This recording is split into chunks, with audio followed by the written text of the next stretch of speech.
welcome back. This is going to be the anime portion of my reviews. I rented not a lot, but like a few different animes, and then I also found a shit ton of awesome ones on Netflix, so I'm excited to talk to you about that. Black Butler Season 2. Let's just start off with that, because I love me some Black Butler. Black Butler is my shit. That is my ride or die anime. I will go to the wall for it, okay? Season 2 was fucking amazing. It was just as good as I was hoping it would be. It's not as good as Season 1, because in my opinion, Season 1 was pretty damn near flawless. Season 2 was not quite there, but it was still an amazing season. Season 2 follows, obviously, Sebastian Michaelis and Seal Phantomhive, but then we also meet Claude Faustus, who is another demon butler, and his charge, Alois Trancy.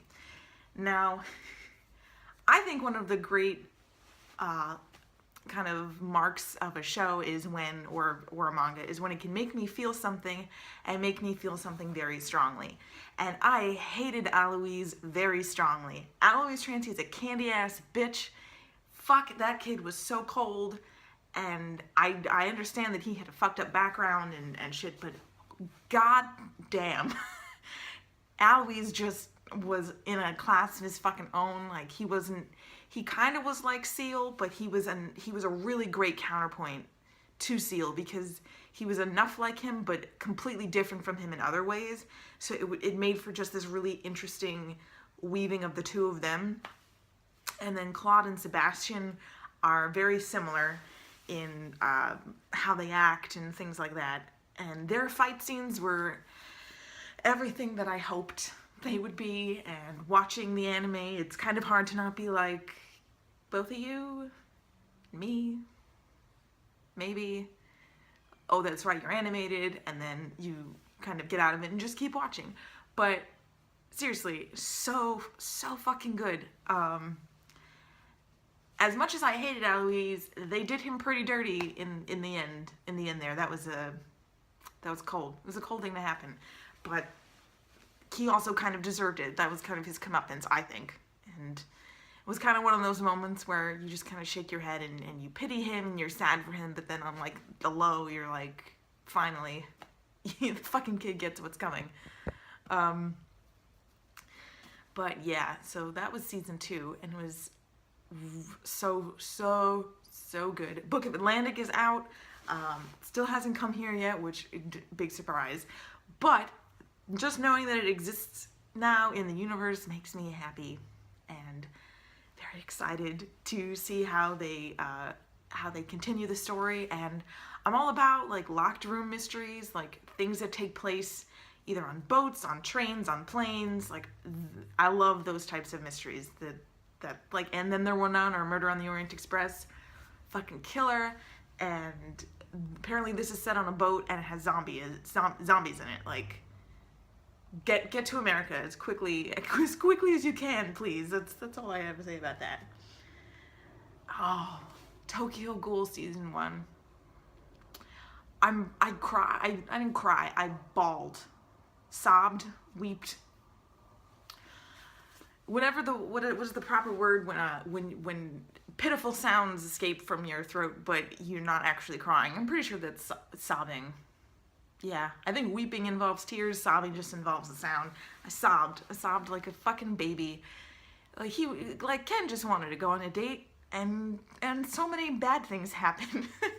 And his whole life is fucking, torn from him, and he can't be normal anymore, and just, it's fucking sad. Toko is awesome. Toko is my favorite character, and I actually just rented Season 2 yesterday, and I'm excited to keep watching it because, judging from the synopsis on the back of the book, Ken has shed the kind of whiny pussy boy exterior and has accepted the fact that he's a ghoul, and I'm really excited to see him not whine, because that's really the only thing about the whole show that was kind of annoying, is that, yes, I get it, like, this is a terrible thing that has happened to you, but I probably would have just given him, like, 4 episodes to whine about it instead of 23. But nevertheless, it sounds like he's over that, and you know, we all need time to grieve and time to whine. And it sounds like his time is over, and I'm very excited to get past that kind of angsty phase and just see him kick ass, because a kick-ass ghoul sounds pretty fucking awesome, and I want to watch a show like that. So those are the 2 animes that I rented from the library. The rest of the ones on my list are ones that I just found kind of tiptoeing around the anime section on Netflix. I need to get it out of the way because it is tied with Black Butler for my favorite anime that I have watched. Blue Exorcist. Blue motherfucking Exorcist. Oh my god. This show is the shit. It's so good. Oh my god. I cried. Tears came out of my face during episodes 1 and 2. Oh my god. It's about 15-year-old Rin Okamura who finds out that he's the son of Satan. And through some very traumatic and emotional moments, he decides that he's going to become an exorcist and defeat Satan. That's what the show is about in a nutshell. But oh my god, like the intro of this show, the song is killer, and it just melts your face off awesome. And my favorite is like at the very end of the opening when he's just standing there with his sword out, like covered in blue flames, and you're like, yes, Ren. And I'm like, I'm all about it. Like, it's so good. It's like it's a fucking pump up action anime. If you like Black Butler, or if you like darker things, because it's terrifying. Like the first 2, I feel like the first 2 episodes, like the way that it's drawn, it's like pretty creepy. And I was like, I acknowledge that if I had watched this when I was younger, it probably would have given me nightmares. But now that I'm older and an adult, it has not. So, yeah, Blue Exorcist. Put it on your to watch list, or better yet, just go watch it right now. That would, yeah. That's what I think. Little Witch Academia, on the complete opposite spectrum of Blue Exorcist in the terms of how like dark it is. This is pretty much Harry Potter meets Sailor Moon. Pretty much just a cute version of this girl who goes to school to become a witch, and something like a monster gets loose, and she has to show everybody what's what. So really cute. And I actually just found that, because what I watched was like this one shot that was like 23 minutes long. Then I found that there's a movie which is like 55 minutes long, so I'm very excited to watch that. But I mean, if you have like 20 minutes to kill and you're looking for something on Netflix to watch that's like cute and reminds you of Harry Potter and Sailor Moon, give Little Witch Academia a try. And my notes on Blue Exorcist literally just say, devour me in flames. Holy shit, so fucking good. I wanted to share that, how poetic I am in my feelings for Blue Exorcist. And then my friend told me to give 7 Deadly Sins a try. I think I'm on episode 2 or 3, and the pig is my favorite part of the whole show. Hawk is this talking pig who is just so adorable and so sarcastic and so funny. I literally just watched the show for Hawk, which I don't know if that's good or bad, but if you like talking animals and sarcastic characters, watch it for Hawk. I mean, that's pretty much... I guess I can't really recommend a show just for like the one side character, but other than that, it's just about this princess who is looking for these 7 deadly assassins that betrayed the Knights of the Holy Cross, or the Knights of the...